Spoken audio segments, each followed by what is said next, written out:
Assalamualaikum warahmatullahi wabarakatuh. Halo teman-temanku semua, apa kabar dan selamat datang kembali di Reborn Sunda Anime Channel.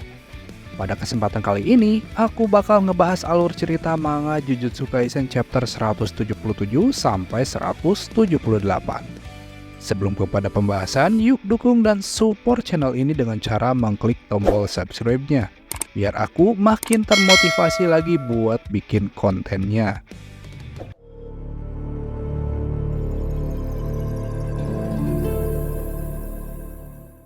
Oke guys, pada awal cerita di chapter kali ini, diperlihatkan Okotsu dan Ishigori nampak berdiri di sebuah atap gedung tinggi. Di sana, kedua player ini, terutama Ishigori, sedang mempertimbangkan ajakan Okotsu yang ingin melakukan pertarungan jarak dekat. Meski tak mengiyakan ajakan tersebut, namun dari setiap jengkal kalimat-kalimat dan istilah-istilah yang ia ucapkan, sepertinya Ishigori tak mempermasalahkan hal tersebut. Dan benar saja, setelah Ishigori menghisap sebatang rokok, lalu ia pun langsung menyerang Okotsu dengan tinju-tinjunya. Seusai mendapatkan hantaman-hantaman keras lawannya dari lubuk hati yang terdalam, Okotsu menilai kalau Ishigori ini memiliki kekuatan serangan yang besar dan energi kutukan yang sangat banyak. Selain itu, reaksinya pun juga cepat. Tanpa pertahanan yang baik, bahkan dirinya pasti akan terluka. Tak hanya Okotsu, ternyata Ishigori memiliki pandangan yang tak jauh beda dengan lawannya. Menurutnya, ketahanan Okotsu didukung oleh betapa banyaknya energi kutukan yang dia miliki. Dan Ishigori merasa kalau saat ini dirinya sedang memukul tangki air raksasa. Kemudian, kedua player ini pun terlihat akan saling beradu pukulan lagi dari jarak yang sangat dekat. Dan ketika hal itu terjadi, atap bangunan yang sedang mereka pijak pun tiba-tiba mengalami retakan-retakan yang lumayan besar, imbas dari gesekan dua kekuatan yang hebat. Lalu pada saat momen tubuh Okotsu sedang menempel dan membelakangi lawannya, tiba-tiba Ishigori dapat mementalkan jauh tubuh sang penyihir muda tersebut, bahkan di saat posisi tubuhnya juga sedang membelakanginya. Dan karena belum puas menyerang lawannya seperti itu, selanjutnya, Ishigori berlari mengejar Okotsu yang terlempar jauh ke gedung sebelah. Sembari membalikkan posisi tubuhnya, Ishigori lalu menembakkan laser granit blast-nya tepat ke arah tubuh Okotsu. Namun hebatnya, kali ini murid Gojo Satoru berhasil menangkis serangan tersebut hanya dengan menggunakan tangan kosong. Bahkan setelah itu, Okotsu juga langsung menyerang balik lawannya tersebut dengan menyarankan pukulannya tepat pada rambutnya yang bisa mengeluarkan energi ledakan. Akan tetapi, rupanya cara ini belum cukup untuk mengalahkan penyihir berambut aneh itu. Malahan, Ishigori lagi-lagi dapat melemparkan tubuh Okotsu untuk kedua kalinya. Nah, di chapter ini tuh guys, karakter Okotsu seperti sedang mendapatkan ujian yang sesungguhnya. Karena ketika masalah dengan Ishigori belum selesai, tiba-tiba Uro datang dari belakang pada saat posisi tubuh Okotsu sedang terlempar. Dan parahnya lagi, Uro langsung mengeluarkan teknik kutukannya tepat di belakang tubuh Okotsu. Merasa kesal karena pertarungannya dengan Okotsu diganggu, lalu Ishigori pun dari atap gedung menembakkan granit blast-nya ke arah Uro Takako. Tapi sayang, serangan ini gagal menyingkirkan Uro, dikarenakan wanita tersebut dengan teknik Thin Ice Missile-nya berhasil mengembalikan serangan Granite Blast kepada pemiliknya. Sehingga Ishigori untuk pertama kalinya dapat merasakan serangannya sendiri.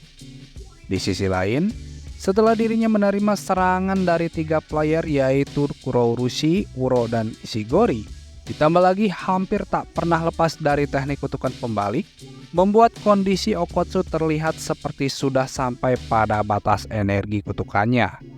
Dan setelah menjalani pertarungan alot dengan kedua player tersebut, Okotsu sedikit tahu akan karakteristik kedua rivalnya tersebut. Menurutnya, Ishigori tak akan pernah mengincar warga sipil biasa, tapi dia juga tak segan menyerang mereka. Sedangkan Uro, menurutnya dia hanya melawan penyihir kemungkinan karena harga diri. Oleh karena itu, Okotsu ingin menjauh dari stadium tempat semua orang tinggal.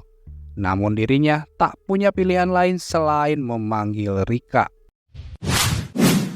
Kemudian pada panel selanjutnya, diperlihatkan kutukan bernama Rika pun menunjukkan wujud aslinya setelah Okotsu memakai cincin tersebut.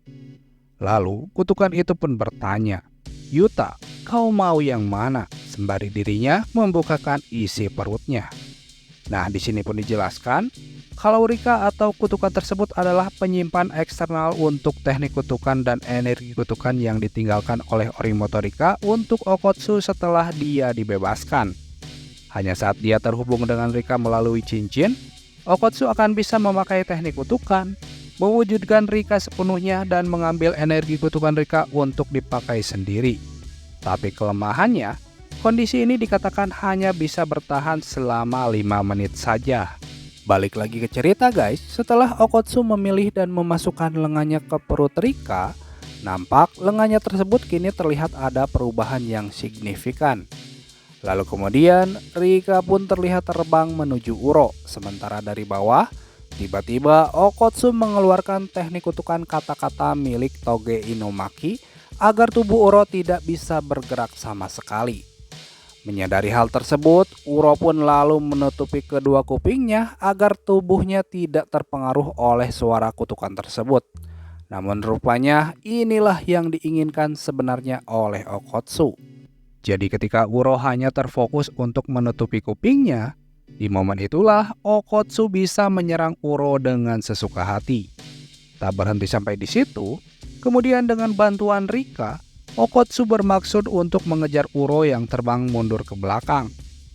Di waktu bersamaan, ketika Rika melontarkan tubuh Okotsu ke atas, tiba-tiba Ishigori melepaskan tembakan lasernya tepat ke arah Okotsu. Untuk mencegah laser tersebut agar tak mengenai Okotsu, kemudian seperti halnya yang dilakukan oleh Okotsu, Rika pun menepisnya dengan tangan kosong. Setelah itu, dengan sekuat tenaga Rika juga memukul si penyihir berambut aneh itu sampai-sampai Ishigori terpental jauh.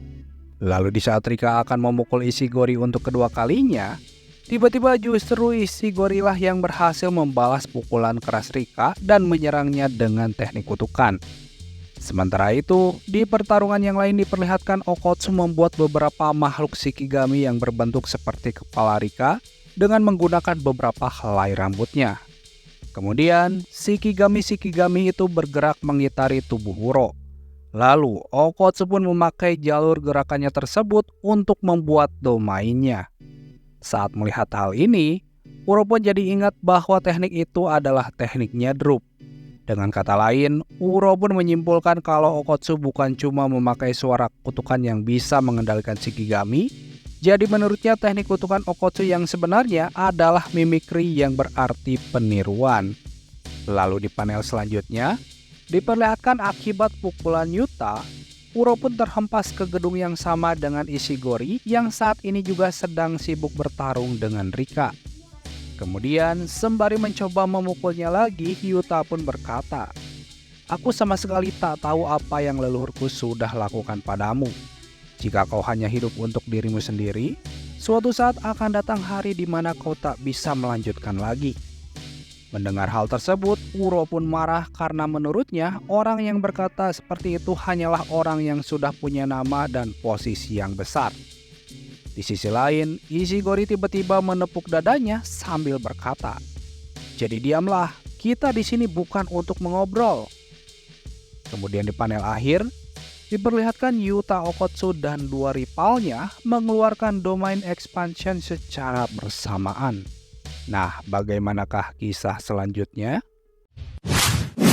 Oke guys, demikianlah pembahasan manga Jujutsu Kaisen chapter 177 sampai 178.